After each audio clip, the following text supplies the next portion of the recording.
course, it is extremely tough to watch a lot of those images from the shooting and see the faces of the victims. So a question here, how are you supposed to explain what happened to your children? KCTV 5's Jessica Reyes is joining us this morning with information that every parent needs to hear when their child wakes up this morning. Jessica.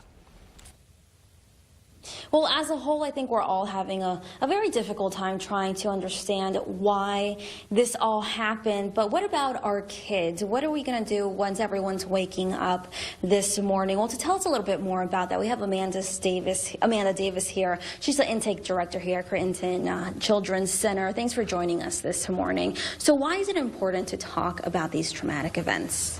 It's really important to talk to children about traumatic events they might have seen to help them organize their thoughts or feelings around the event.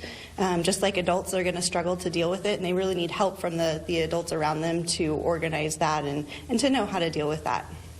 And now we keep learning more about everything that's going on. When is the right time to actually talk to kids about this? Certainly, if they're bringing it up or asking questions, you need to address it then so that they're getting their information from you and not from other sources. It's also good if you know that the other kids at school have been talking about it or you've seen them watch the news.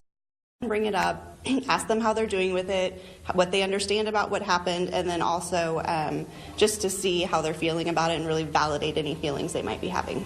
And how about ages? It's different how you handle younger kids as opposed to older kids who may have been at the concert? Yeah, I think the best thing to do to make sure you're handling it in a developmentally appropriate manner is to ask your child first what their understanding of the event is. A 4 or 5-year-old's perspective on things is really different than us as an adult, and so it may be a lot simpler than how you're trying to address it. And with an older child, asking them, questions first will help you figure out what level of distress they have, and again, what are their concerns about how it affects them, because that's going to be the most important thing to address for them.